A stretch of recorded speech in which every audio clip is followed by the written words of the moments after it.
Hello and welcome back to Psychology 301 Learning. This is Dr. Williams, and this is the last lecture for Unit 1. We're going to be talking about the opponent process theory of emotion, which is really nothing more than an application of dual process theory of habituation to what your book calls affective dynamics, and I would call it emotional behavior. So let's go ahead and get started. And I want to start with a question. Seems like a silly question, but why is it that romance is so exciting and so great at the beginning, and as time passes, it tends to get old? So why is it that new love gets old?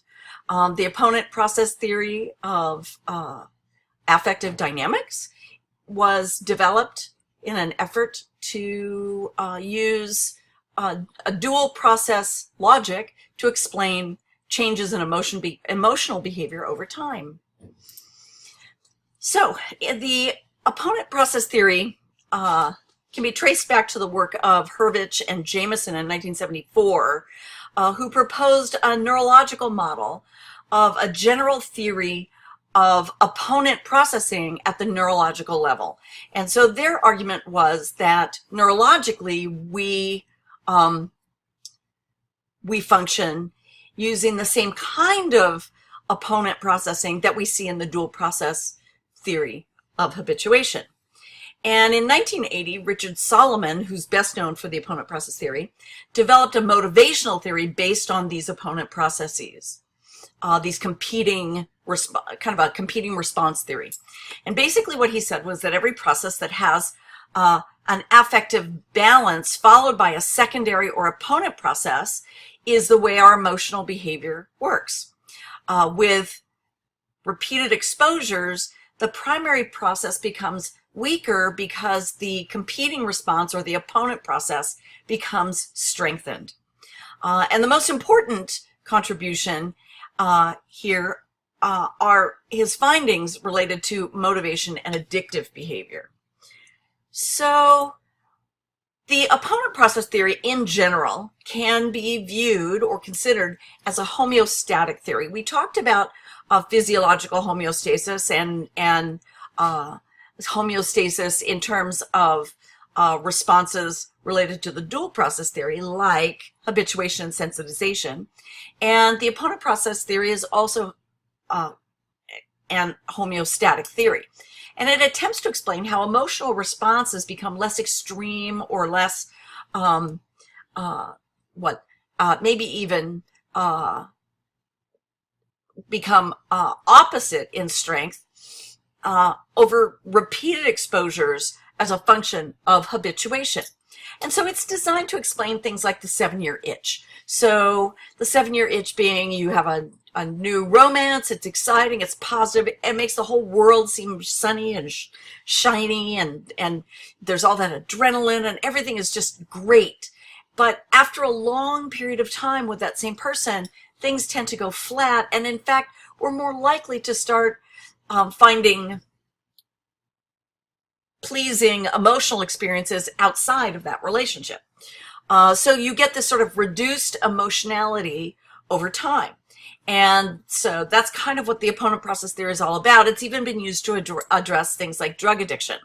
And so it sort of serves as an alternative to a purely physiological tolerance explanation of drug addiction. So I want to talk a little bit about the characteristic patterns of emotions that we experience over time.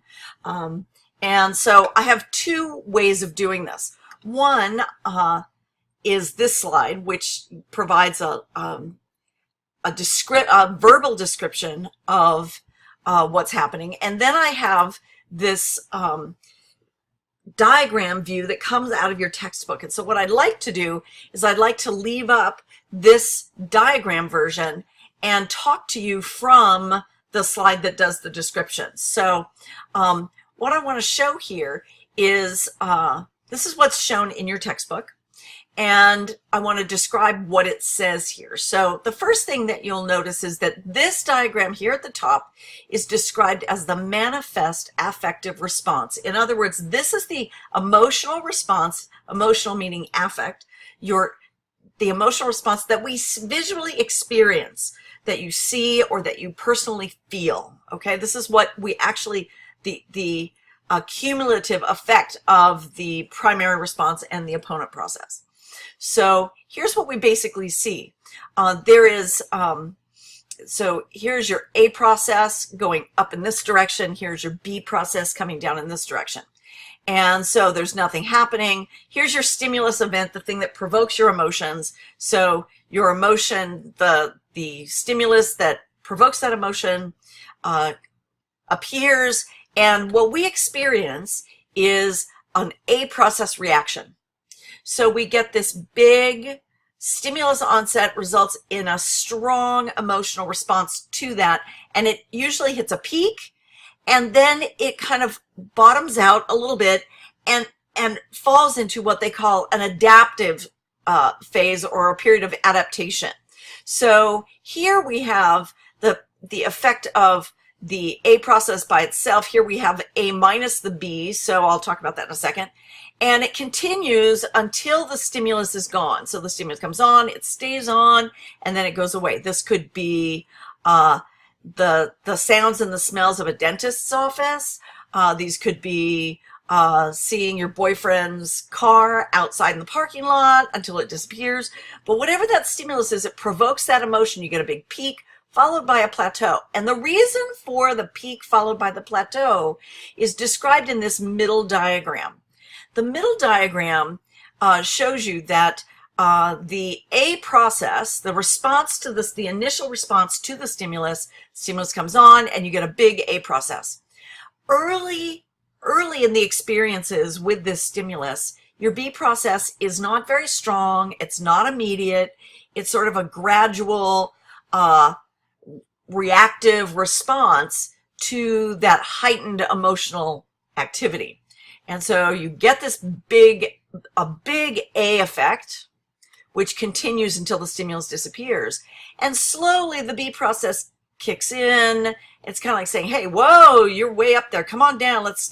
So this A minus B here is actually the height of A minus the decline in B. And so you get this sort of averaging effect here in the center, which is represented in this adaptation phase. When the stimulus goes away, the A process goes away, but the B process is still in motion, and it takes a little while for it to return to baseline. And the result is that you end up with a little bit of B and no A, and so you get this dip, which is sort of the opposite effect of your high. So if elation is your emotional response to a stimulus, you're really excited. When it goes away, there's kind of a depression. Remember, I'm just thinking about my kids and when we would go to Disneyland, and we would get to Disneyland and they would just go bonkers. They would go just fly off the handle. They would be hard to control. They would be squealing and excited. And so there would be this peak. And as their B process would kick in, it would pull them down, but they would still be well above baseline. They would be so excited about everything, a little easier to control than when we first got there, but still pretty high. And when we would leave Disneyland, not only would we leave and the A process would disappear, but because their B process would still be in place, they would get this kind of sad depression. They would fall asleep, or they would become cranky, or angry, or begging, please, can we stay? And they would cry. And so you get this sort of big high, an adaptation phase followed by a drop that goes below baseline emotionally to the opposite emotion, and then slowly returns. And so it's this trade-off between A and B. And this is what happens during the first few stimulations, the first few experiences, that first few months in a new relationship. He shows up, you see him, oh, I'm so excited, everything's great. He disappears and you feel blue and sad and lonely, and it's terrible. And this is what happens in the beginning. So why do we get this negative, oops, I'm sorry. Here we go. I want to go back here. Sorry about that. Okay, so why do we get this after effect? Well, the after effect comes as a result of the B process being present in the absence of the A. Okay, so these are your initial stimulus responses. The stimulus comes on, that initial emotion reaction is the A process. The delayed opponent process is the B process down here. And that A process initiates the B process. It's the A process that causes the B process to get started. And when the stimulus goes off, the A process stops and the B process continues and gradually returns to baseline. Most of the emotionality that we experience is the net result of these two competing responses. Okay? Now, when you're exposed to many exposures over time, the B process starts to grow to match the magnitude of the A process. So the idea here is that your opponent process is, because we're homeostatic, it wants to be the same size so that it pulls us back to baseline.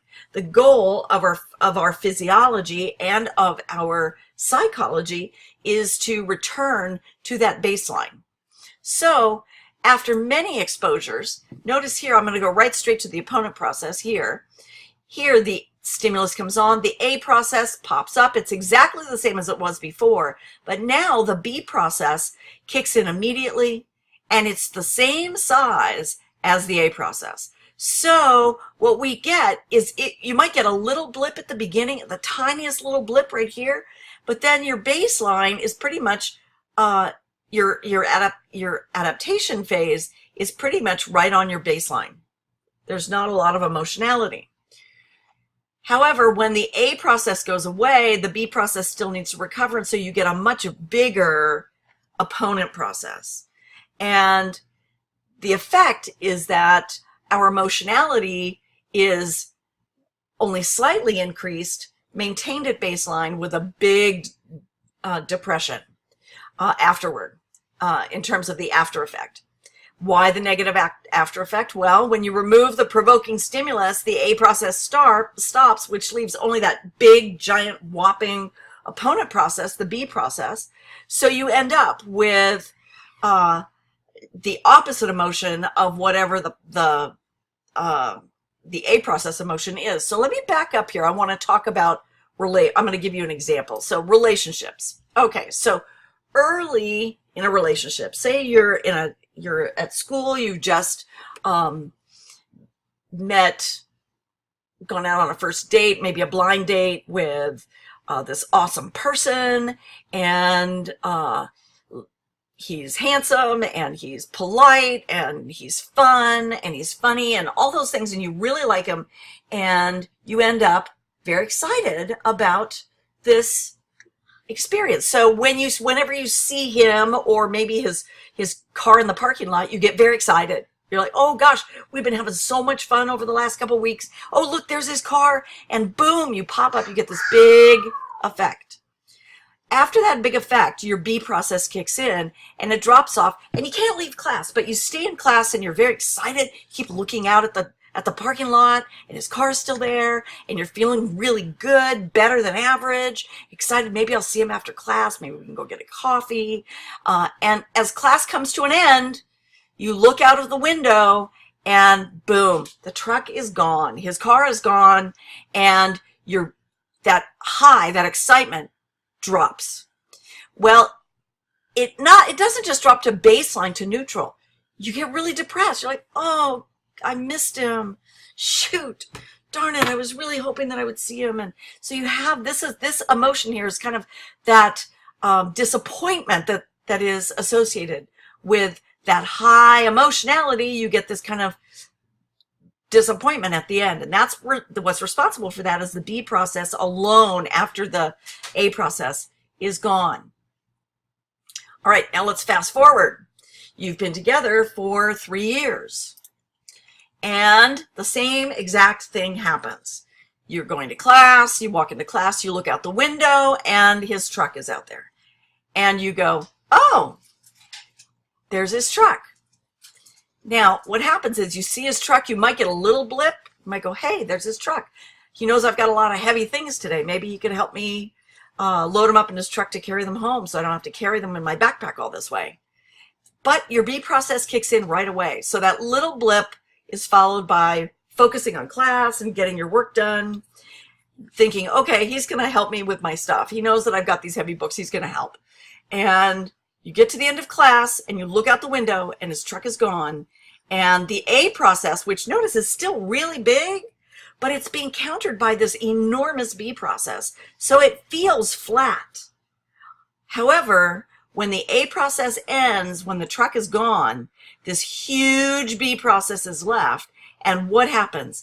The emotion that you experience is one of not just mild disappointment, but rather maybe you're even angry. How could he leave? He knew my class ended at 12:30. He knew that I had these heavy books. What's wrong with him? Why doesn't he pay attention? He just doesn't care. He's so thoughtless. And we have all these negative emotions.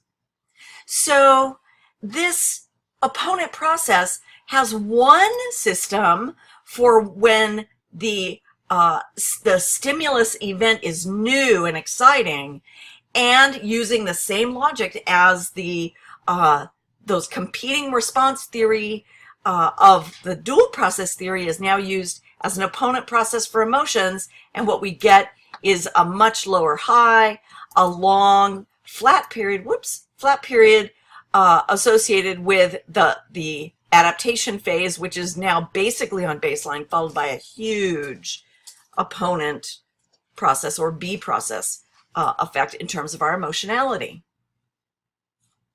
So how can we use opponent process theory to talk about addiction? Well, with addiction, the opponent process sets in after the primary process is quieted. So once you get over that initial high, you get this opponent process that kicks in after the primary process is gone.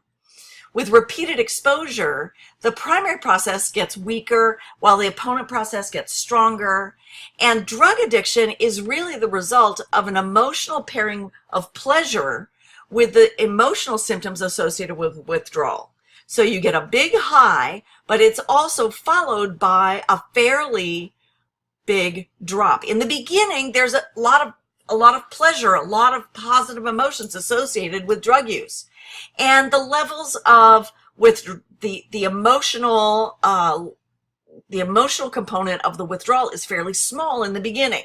We have a little hangover, we feel a little yucky, but we get over it pretty quickly. But over time, as the levels of pleasure from the use of the drug are matched by an opponent process, the levels of pleasure that we experience get smaller and smaller. The adaptation phase is basically just at baseline, and the withdrawal that's experienced becomes the levels of withdrawal, those emotions associated with withdrawal and the discomforts associated with withdrawal get stronger and stronger. And that's what provides the motivation to keep using the drugs, not to continue the high, but just to ward off the withdrawal. Continued use really just offsets the withdrawal. Often they don't even experience the pleasure associated with the drug use anymore. It really is just that they have to get the fix so that they don't go through the withdrawal. So this really does explain much of addiction, and it provides something other than a mere tolerance explanation. It deals with the emotions associated with drug use, not just the drug use itself. There are lots of other clinical applications. The opponent process theory of motivation has been used to explain the pleasure experience that is gained by people who engage in non-suicidal self-injury, like self-cutting, self-burning, and hair pulling. They engage in this activity, and the relief that comes when it's over is the pain associated with it after extended use, extended activity.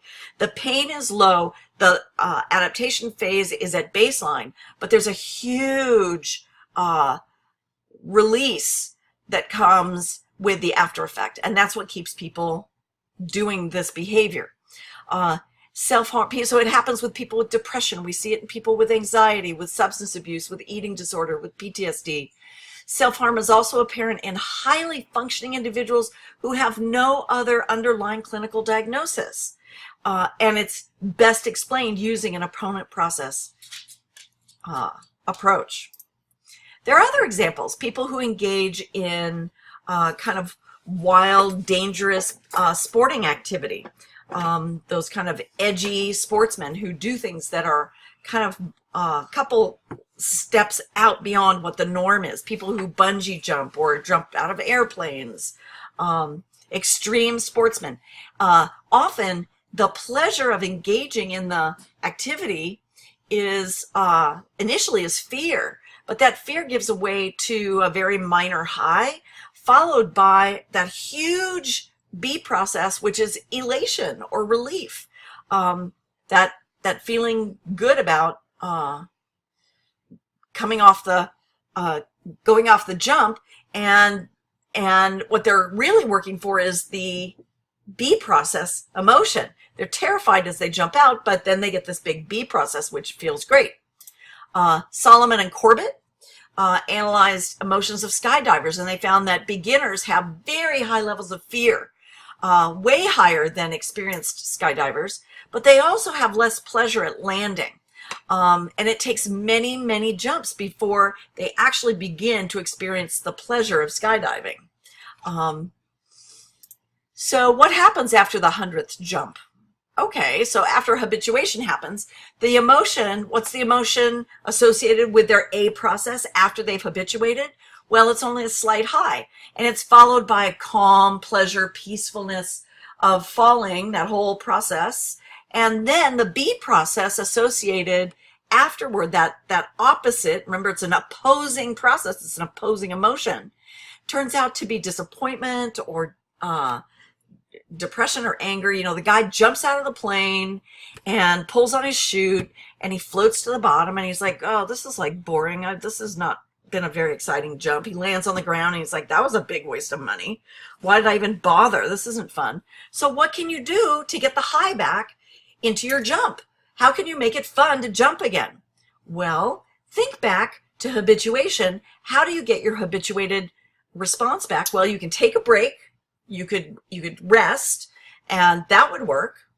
So spontaneous recovery, take a break for a month or 6 months or a year and then jump, and you'll probably have the excitement again. But most jumpers try dishabituation. They try to present a novel stimulus. So they do something different. They do something novel. And often what they do results in pretty funny solutions. So if you're gonna jump out of an airplane and you want it to be exciting again, why not jump with a group or jump with a really big group? Here's this guy, he's jumping with several people and they're forming a giant diamond in the sky. Or jump with a go-kart on your and blow yourself around with the exhaust. I like this guy. He kind of looks like a squirrel with his single flight suit. That would make a jump more interesting and different. You could take a game with you and play with a friend. In fact, speaking of friends, why not take your best friend? Look at that little guy. You know, not only the man looks like he's having fun, but I wonder how many times that little dog has jumped and is just habituated and bored. That's pretty funny. I love that. That's pretty good. These pictures are so silly. I don't know if any of you have heard of the Flying Elvises. The Flying Elvises jump in Las Vegas, and it's a bunch of guys dressed up like Elvis, and they all jump out of airplanes together as a show. And they only do it when they get paid, so it keeps the fun kind of exciting, you know? And years ago, I remember, gosh, this must be 20 years ago, giving this lecture, and one of my students was a skydiver. And he wasn't just a skydiver, he was a one-armed skydiver. He had been he used to work on electric poles, and he got electrocuted and lost his arm in the process. And so he was kind of out there. He would do wild and crazy stuff just to get a high, just to get the fun out of it. And so when I asked him, I said, so what would you do if you were going to try to jump out of an airplane? What would you do if it wasn't as good as it used to be? What would you do? And his response was, jump naked. So in honor of my former student, here we are, jump naked. That would definitely make the experience fun, exciting, and novel again. So I'm going to stop there. Have a great day, and we will see you after the exam for Unit 2. Good luck on the test, and we will see you next week.